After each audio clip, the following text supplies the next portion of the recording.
Al-Imam Al-Haddad di dalam kitabnya Al-Hikam. Biasanya hikam yang populer yang terkenal di Indonesia Hikam Ibni Athaillah As-Sakandari, ulama dari Mesir, salah satu murid daripada Al-Imam Abu Abbas Al-Mursi, yang mana beliau merupakan imam dari Abu Hasan Asy-Syadzili. Nah, Ibn Athaillah Abu Abbas Al-Mursi punya dua murid, dua-duanya top, dua-duanya orang hebat, dua-duanya karyanya dipakai di mana-mana. Yang pertama Ibn Athaillah As-Sakandari sahibul Hikam, yang kedua adalah Al-Imam Al-Busiri. Nah, itu dua-duanya sama-sama murid Al-Imam Abu Abbas Al-Mursi, cucu murid dari sahibut tariqah Al-Imam Abul Hasan Asy-Syadzili. Mudah-mudahan kita dapat keberkahan dari beliau-beliau insyaallah. Nah, bukan cuma Ibn Athaillah saja yang punya hikam. Al-Imam Al-Haddad juga punya kitab judulnya Al-Hikam. Di dalam kitabnya Al-Hikam, Al-Imam Al-Haddad mengatakan Al-Kamal arba'atu ajza. Al-ilmu wa bihi yu'rafu haqqullah. Wal-amalu bil-ilmi wa huwa al-qiyamu bi amrillah. Wal-ikhlasu fil ilmi wal-amal wa huwa tasfiyatu malillah. Wal-bara'atu minal hawli wal-quwwah wa huwa al-i'timadu 'ala Allah. Faman 'arafa haqqallah wa qama bi amrillah wa saffa ma lillah wa i'tamada 'ala Allah fahuwal insanul murtada al-waliyyu lillahil mujtaba. Saudara, mari kita ngaji sejenak supaya majelis kita makin berkah. Kita ngaji ke masjid, majelis taklim, zikir, tujuannya pengen dapat ridha Allah. Saudara, kata Al-Imam Al-Haddad, kalau kita mau dapat ridhonya Allah, maka syaratnya ada 4, saudara. Ada berapa syaratnya? Saya pengen pulang dari sini semuanya bawa dan apal. Syaratnya ada berapa? Ada 4. Yang pertama, al-ilmu wa bihi yu'rafu haqqullah. Ente nggak mungkin dapat ridha Allah kecuali penuhi syarat yang pertama, yaitu ilmu. Kenapa ilmu jadi syarat pertama yang mutlak? Wa bihi yu'rafu haqqullah. Karena dengan ilmu kita tahu haknya Allah Subhanahu wa ta'ala. Kita nggak tahu haknya Allah kecuali dengan ilmu, saudara. Tanpa ilmu kita nggak tahu mana yang Allah ridha, mana yang Allah murka, betul? Tanpa ilmu kita nggak akan tahu mana yang Allah halalkan, mana yang Allah haramkan. Tanpa ilmu kita nggak akan tahu mana yang diperintahkan oleh Allah, mana yang dilarang oleh Allah Subhanahu wa ta'ala, saudara. Makanya Imam Al-Ghazali di dalam Minhajul Abidin, Minhajul Abidin merupakan kitab terakhir yang dikarang oleh Imam Al-Ghazali setelah pengembaraan spiritual yang sangat panjang. Ngarang Ihya Ulumuddin, sebelumnya ngarang berbagai kitab. Terakhir Imam Al-Ghazali di usia yang sudah begitu matang, beliau nulis kitab Minhajul Abidin. Di dalam Minhajul Abidin beliau sebutkan aqabat, rintangan-rintangan, tingkatan-tingkatan, tangga kalau kita mau sampai kepada Allah Subhanahu wa ta'ala. Apa tangga yang pertama? Al-aqabatul ula. Rintangan yang pertama aqabatul ilm, rintangan ilmu, saudara. Jadi nggak bisa ente mau sampai kepada Allah sebelum ente lewat tangga yang pertama. Orang kalau naik tangga, bu, baik bu, sehat bu, alhamdulillah bu, jawab bu. Orang kalau naik tangga langsung lompatin anak tangga yang pertama, padahal lumayan tinggi, langsung ke tangga kedua, kira-kira ngejomplang apa kagak? Benjol apa kagak? Benjol. Nggak bisa, saudara. Tangga pertama ilmu syarat mutlak. Wabihi yu'rafu haqqullah. Hanya dengan ilmu kau tahu haknya Allah Subhanahu wa ta'ala. Makanya Nabi SAW bersabda apa? Man yuridillahu bihi khairan yufaqihu fid din. Sabdanya Nabi, bu, pak, ini kelihatannya singkat, populer, sering dibawakan, tapi maknanya begitu dalam. Siapa yang Allah menginginkan kebaikan, Allah tuntun dia untuk paham ilmu agama, saudara. Artinya apa? Kalau Allah hadirkan Anda di majelis ta'lim, Allah hadirkan Anda di majelis ilmu, Allah hadirkan Anda duduk bersama ulama, insya Allah jadi pertanda baik. Kita ditakdirkan mendapatkan kebaikan oleh Allah Subhanahu. Tapi sebaliknya, hati-hati kalau udah mulai lek-lekan hadir majelis, udah mulai malas hadir majelis, alasannya ada aja, entar ini entar itu. Hati-hati, jangan-jangan bukan Anda yang gak mau hadir majelis, tapi Allah yang gak pengen Anda hadir majelis, saudara. Na'udzubillah min. Makanya beruntung, alhamdulillah, ini kita udah mulai lagi pengajian. Duduknya Anda di majelis ilmu bukan sekedar duduk di depan guru, tapi ini adalah tangga pertama Anda menuju Allah Subhanahu wa taala.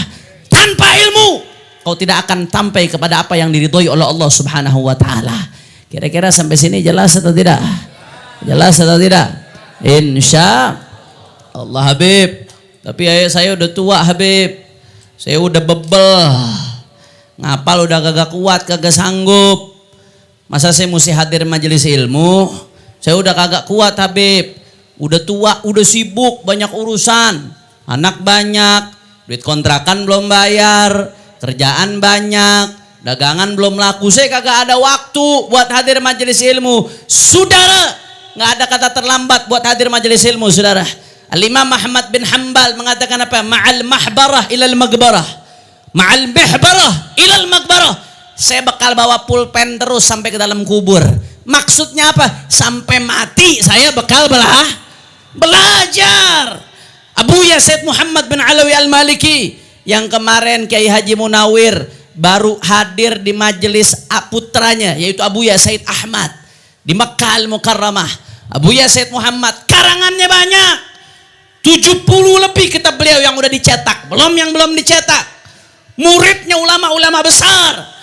Di Jawa Tengah ada Kiai Haji Maimun Zubair, murid beliau. Di Jakarta ada Sayyidul Walid, salah satunya Habib Rizik Syihab yang pernah ngaji juga sama beliau. Orang-orang besar muridnya, saudara. Tapi meski demikian, apa kata beliau? Di usia yang tua, maziltu talibal ilmi. Sampai sekarang saya tetap santri, saudara.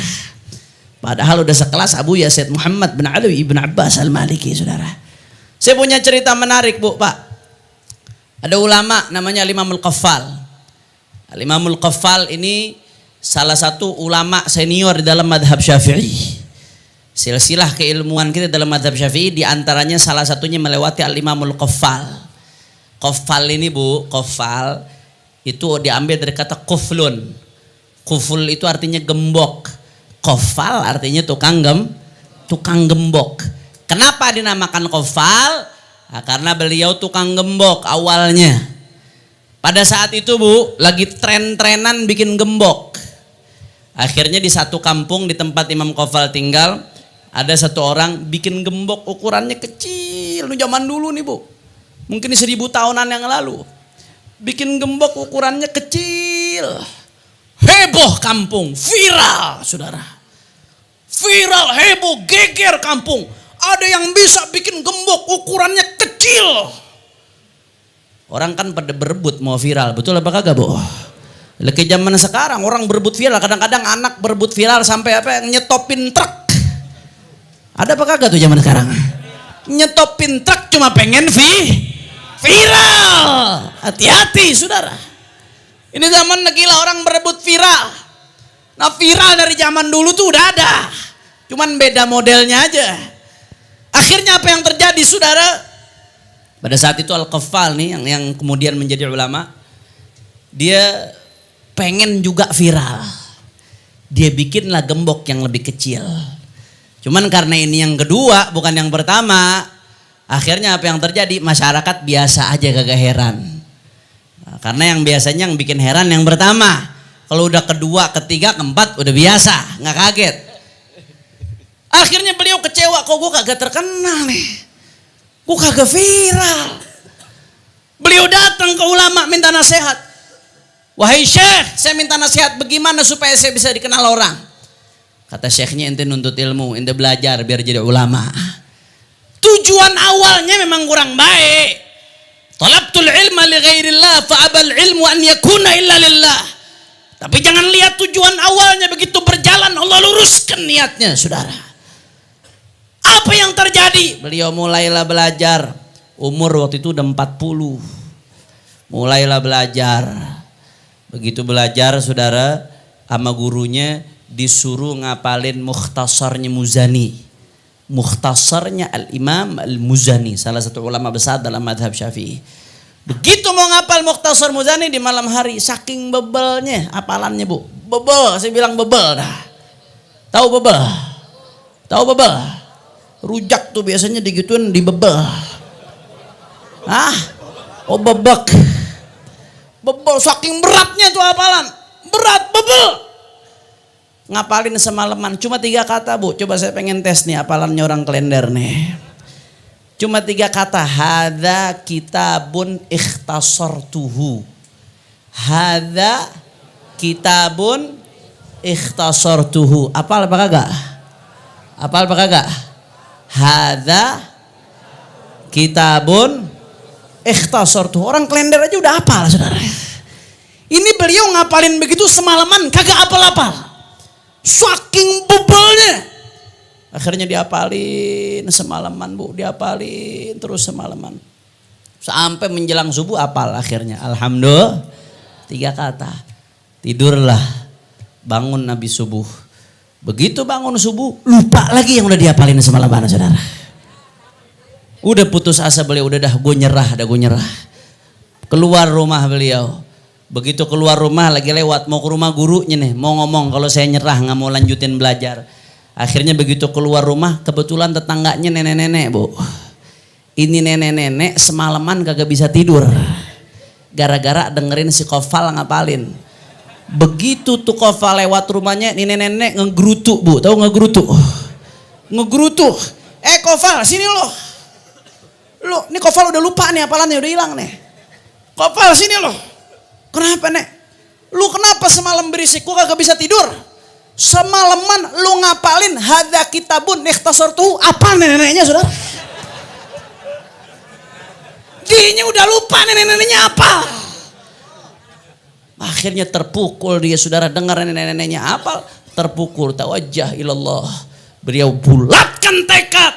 Belajar sungguh-sungguh. Minta pertolongan Allah. Beliau hidup kurang lebih 80 atau 90 tahun. Kata beliau apa? Akhirnya beliau belajar dari orang yang bodoh begitu bebal, saudara, sampai jadi salah satu orang paling alim pada zamannya, saudara. Mulai belajarnya umur berapa, Bu? Orang kompak umur berapa, Bu? 40 tahun. Ishtu arba'ina sana jahilan. Saya hidup 40 tahun dalam keadaan bodoh. Wa baqil umur aliman. Dan sisa umur hidup dalam keadaan ilmu. Tidak ada kata terlambat untuk menuntut Alhamdulillah. Kira-kira sampai sini jelas atau tidak? Jelas atau tidak? Jadi syarat pertama buat dapat ridha Allah apa? Ilmu. Ilmu syarat pertama buat dapat ridha Allah. Wa kullu man bighairi ilmin ya'malu wa a'maluhu mardudatun la tuqbalu. Kata Imam Ibn Ruslan, orang yang beramal tapi nggak pakai ilmu bukannya dapat pahala tapi malah dapat bukannya dapat ridha Allah tapi dapat na'udzubillah min. Makanya beruntung ngaji, jangan ditinggalin nih Majelis Al Munawwir. Jangan cuma pembukaan doang rame. Pembukaan doang rame, sisanya kagak rame. Jangan ngaji, rutinin, paling kagak seminggu sekali. Betul, Kiai? Seminggu sekali paling kagak. Buat apa? Buat nyari ridhonya Allah Subhanahu wa taala. Jangan sampai ditinggal. Jangan jadikan kesibukan lain alasan buat ninggalkan majelis ilmu, tapi jadikan majelis ilmu alasan buat ninggalin yang lainnya. Alhamdulillah. Kira-kira sampai sini jelas atau tidak? Kalau begitu syarat yang pertama buat dapat ridha Allah adalah Yang kedua, ilmu aja nggak cukup, Bu. Kata Imam Al-Haddad harus dibarengi dengan amal. Wal amal wahwal qiyamu bi amrillah. Ilmu aja nggak cukup, tapi ilmu harus diamalkan. Cukup nggak cukup tahu ini halal ini haram nggak cukup, Tapi yang perintah Allah dijalankan, yang larangan ditinggalkan. Orang punya ilmu tapi nggak ngamalkan ilmunya, kata Nabi, jadi bahan bakar neraka, saudara. Na'udzubillah min. Tapi Habib, yaudah dah kalau begitu mendingan saya nggak ngaji dah daripada tahu tapi saya ngelanggar. Ada nggak yang ngomong begitu? Ada nggak yang bilang begitu? Saudara, yang model seperti itu dosanya dua. Kalau orang nuntut ilmu, tahu kemudian dia langgar, dosanya satu, dosa ngelanggar perintah Allah. Tapi orang sengaja nggak ngaji, bukan jahlun ma'dzur, bukan bodoh yang diudurkan. Ada guru, ada ustadz, ada kiai, ada kesempatan, tapi sengaja nggak ngaji, dapat dua dosa. Kenapa? Yang pertama dosa nggak ngaji, yang kedua dosa tidak ngamalkan. Na'udzubillah min. Makanya ilmu doang nggak cukup, Bu, Pak. Al ilmu hujjatun alaik, kata Imam Al-Haddad, hatta ta'amala bih, fa idza amilta bihi fahuwa lak. Ilmu akan jadi saksi nanti memberatkanmu di hadapan Allah. Sampai kapan? Hatta ta'amala bih, sampai kau amalkan ilmunya. Fa idza amilta bihi fahuwa lak. Kalau sudah kau amalkan, baru ilmu itu nanti akan bersaksi membelamu di hadapan Allah Subhanahu wa ta'ala. Makanya bapak-bapak nih kalau udah ngaji ngamalin Pak. Kalau udah ngaji sampai ke rumah diamalin. Kiai Munawir ngajarin tadi kalau lupa sujud sahwi, jangan sampai kagak sujud sahwi. Kiai Munawir ngajarin kita jangan makan riba, jangan makan riba. Kiai Munawir ngajarin kita jangan nyakitin perasaan bini, maka jangan nyakitin perasaan ini, jangan Pak, jangan. Apalagi urusan badan bini di komentar, jangan Pak. Bu. Kalau lagi gemuk dikomentarin bini, di komentar laki sakit hati apa kagak, Bu? Jawab yang jujur, sakit hati apa kagak, Bu? Itu pantangan tuh Pak, jangan bilang istri gemuk, jangan bilang langsing yang tertunda. Jangan nyakitin hati bini, setuju? Masya Allah. Amalin ilmu. Kata Buya Said Muhammad bin Ali al-Maliki, al ilmu bila amal atil, wal amal bila ilm batil, wal jam'u bainahuma hasil. Kata Buya Said Muhammad bin Ali al-Maliki, ilmu tanpa amal atil, sia-sia, kagak ada manfaatnya. Amal bila ilm, anda beramal tapi nggak pakai ilmu, batil, nggak sah, Allah nggak anggap. Wal jam'u bainahuma hasil. Tapi dengan mengumpulkan antara ilmu dan amal, kau akan mendapatkan jalan menuju ridho Allah Subhanahu. Sekali lagi sampai sini kira-kira jelas atau tidak? Jelas atau tidak? Insya. Kalau begitu saya mau tanya, syarat pertama buat dapat ridho Allah apa? Syarat yang kedua apa? Ilmu, amal aja kagak cukup. Ada syarat yang ketiga, al-ikhlas. Harus ikhlas. Wahwa tasfiyatu malillah. Ikhlas itu memurnikan betul-betul hanya untuk Allah Subhanahu wa ta'ala. Saya beramal bukan karena ngarep pujian, bukan karena takut cacian, bukan karena ngarep dunia, bukan karena ngarep jabatan, bukan karena ngarep suara, tapi saya beramal, saya ngaji murni karena pengen cari ridha Allah Subhanahu. Habib, apa ciri-cirinya orang ikhlas? Gampang, Bu. Kalau mau tahu ciri-cirinya orang ikhlas, an yastawi indahul madhu wadzam. Kalau mau tahu, kita introspeksi diri kita masing-masing, Bu. Ciri-ciri orang ikhlas, an yastawi indahul madhu wadzam. Mau dicaci, mau dihina, mau dipuji, mau disanjung sama. Cacian sama pujian nggak bikin dia berubah. Cacian nggak bikin dia ngedon. Pujian nggak bikin dia ngelambung, sama. Karena saya ngamal nggak berharap pujian. Saya beramal bukan karena ngindarin cacian. Saya beramal karena Allah Subhanahu wa ta'ala. Habib, kalau begitu kalau belum ikhlas, saya mau belum beramal dulu dah. Soalnya saya belum bisa ikhlas. Hati saya masih ngarep pujian. Hati saya masih karena takut cacian. Saudara, saya teringat dari guru saya. Ada satu cerita menarik. Guru saya menceritakan dulu ada seorang ulama. Ulama masih muda, ayahnya ulama besar. Nah, ulama yang masih muda ini ngajar. Ketika pertengahan ngajar dia alim, namanya anak muda semangat. Pertengahan ajar dia ujub dah hatinya. Saya hebat ya, jamaah saya banyak ya. Penjelasan saya membuat kagum orang ya. Takjub dia dalam hatinya. Merasa hebat dalam hatinya saudara. Akhirnya apa yang terjadi saudara? Begitu dia lanjutkan ngajar, dia terbesit lagi dalam hatinya. Ya Allah, ternyata saya amal karena ujub. Saya ngajar nih ria, bukan karena Allah. Saya merasa hebat, yaudah deh saya berhenti aja dulu majelis. Saya tutup aja, saya tinggalin majelis. Assalamualaikum warahmatullahi wabarakatuh. Balik dia ke rumahnya. Begitu balik ke rumahnya bu, ditanya sama bapaknya. Dari mana? Dari majelis. Kok gak ngajar? Iya pak, soalnya saya ngerasa saya belum ikhlas. Makanya majelisnya saya tinggalin dulu. Saya ngerasa saya belum ikhlas, saya ngajar, saya ujub, saya merasa hebat, ngarep pujian orang. Saya tinggalin dulu tuh majelis. Apa respon bapaknya? Bukan ngegirang pak bu, bukan. Respon bapaknya apa? Oh lu ngajar karena belum ikhlas terus lu tinggalin. Ya, tadi ketika kamu belum ikhlas, setan girang. Setan girang. Tapi ketika kamu ninggalkan majelis gara-gara takut belum ikhlas, setan bikin pesta saudara. Bukan girang lagi, selamatan setannya. Kenapa? Karena engkau menjadi penyebab terhentinya kebaikan. Artinya apa? Bapaknya pengen ngasih pelajaran. Ikhlas itu memang harus. Tapi bukan berarti lu ninggalin amal gara-gara takut belum ikhlas. Amal lanjutin. Majelis lanjutin. Sholat lanjutin. Sedekahnya lanjutin. Sambil belajar Kira-kira sampai sini jelas atau tidak? Jadi jangan pernah kita ninggalin amal karena merasa takut belum ikhlas. Jangan saudara. Setan bakal girang. Double kita setan girang ya saudara. Lanjutkan terus beramal.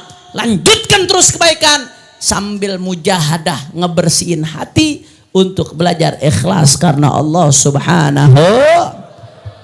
Kira-kira sampai sini jelas atau tidak? Jadi kata Imam Haddad syarat yang ketiga buat dapat ridha Allah apa? Orang kompak. Syarat yang ketiga apa? Ikhlas. Yang keempat, yang terakhir, wal bara'ah minal hauli wal quwwah. Dia melepaskan diri dari kekuatan dia. Dia beramal, dia sadar.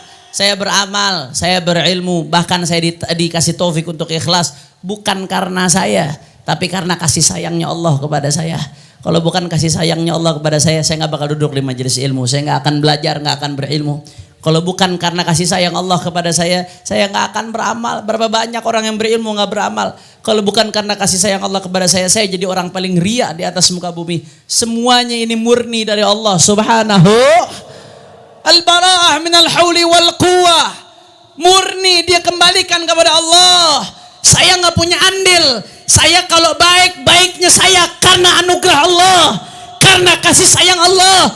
Karena pemberian Allah. Saya kalau berjuang, berjuangnya saya bukan karena saya hebat, bukan karena saya hebat, bukan karena saya berani, tapi karena Allah. La yashhad nafsah, saudara. Sama sekali nggak menyaksikan dirinya, nggak melihat dirinya punya andil, nggak merasa dirinya sesuatu, tapi betul-betul dia merasa semuanya murni dari Allah Subhanahu wa ta'ala. La haula wala quwwata illa billah. Kata Habib Abdullah bin Muhsin Al-Attas Empang Bogor, la haula fi tarkil ma'siyah wala quwwata min fi'li ta'at illa billah. Kita nggak ada kemampuan untuk meninggalkan maksiat. Kita tidak ada kemampuan li fi'li ta'at untuk berbuat taat kecuali murni dari Allah Subhanahu. Kenapa saya sekarang berada di majelis? Kenapa sekarang saya zikir? Karena Allah gerakin saya. Kalau Allah nggak gerakin saya, kalau Allah tidak jaga saya, mungkin sekarang saya lagi mabok, mungkin saya lagi narkoba. Semuanya murni dari Allah. Saya bukan apa-apa. Masya Allah. Makanya ulama mengatakan, man arafa nafsah arafa rabbah. Orang yang kenal dirinya, dia kenal Tuhannya. Yang tahu dirinya lemah, bu, dia takal tahu Tuhannya maha kuat. Yang tahu dirinya kecil, dia akan tahu Tuhannya maha besar. Yang tahu dirinya nggak mampu apa-apa, dia akan tahu Tuhannya maha mampu. Yang tahu, yang sadar dirinya bodoh, dia akan tahu Tuhannya maha mengetahui segalanya. Yang sadar dirinya tidak punya apa-apa, dia tahu Tuhannya maha sempurna, semuanya murni dari Allah. Masya Allah. Makanya Pak Bu, kita sadar, kita ini semua titipan dari Allah. Bahkan ilmu yang Allah kasih kita titipan dari Allah, nggak pantas buat disombongin. Amal yang Allah kasih kita titipan dari Allah Subhanahu wa ta'ala, saudara. Titipan, murni titipan dari Allah, apa yang mau disombongin? Ada tukang parkir, lahan parkirnya 1 kilometer atau 1 hektar, yang parkir 500 mobil, terus petenteng, pakai cincin 10 biji, petantang tenteng, ini 500 mobil gua semuanya. Kira-kira gila apa kagak? Gila apa kagak? Lalu gila tuh mobil titipan. Yang namanya titipan, satu kagak bisa dibangga-banggain, titipan, amanat. Titipan. Dan yang kedua, yang namanya titipan mesti dijaga baik-baik. Orang nitip mobil sama kita, begitu tuh orang mau ngambil mobil, tahu-tahu spionnya udah pecah, knalpotnya udah copot, bannya udah kempes, setirnya udah patah. Ngamuk apa kagak tuh kira-kira? Titipan mesti dijaga. Begitu pula ilmumu, amalmu, jabatanmu, semua yang kau punya titipan dari Allah, bukan untuk dibanggakan, tapi untuk digunakan semestinya, saudara. Kira-kira sampai sini jelas atau tidak? Kita ngaji lagi serius dikit nih ngajinya. Ntar part kedua baru dah yang kacau-kacau dah. Kira-kira sampai sini jelas atau tidak? Jelas atau tidak? Jelas atau tidak? Kalau begitu syarat buat dapat ridho Allah ada berapa semuanya? Pegang buat modal hidup kita. Syarat dapat ridho Allah ada berapa semuanya? 4. Yang pertama ilmu, yang kedua amal, yang ketiga ikhlas, yang keempat murni diserahkan kepada Allah Subhanahu wa ta'ala. Kata Imam Al-Haddad, faman arafa haqqallah, siapa yang sudah tahu ilmu, dia mengetahui hak-haknya Allah, wa qama bi amrillah, kemudian diamalkan, wasaffa ma'lillah, kemudian dia ikhlas, wa tamada 'ala Allah, dan diserahkan semuanya kepada Allah. Apa balasannya? Fahuwal insanul murtada al-waliyyu lillahil mujtabah. Yang seperti itu adalah manusia yang diridhoi oleh Allah. Dia adalah kekasihnya Allah Subhanahu. Mudah-mudahan Allah kasih kita taufik untuk menuntut ilmu. Mudah-mudahan Allah kasih kita taufik untuk menuntut ilmu, untuk mengamalkan ilmu. Mudah-mudahan Allah kasih kita taufik untuk ikhlas, untuk betul-betul nggak merasa sesuatu tapi menyerahkan dirinya kepada Allah. Amin ya rabbal alamin.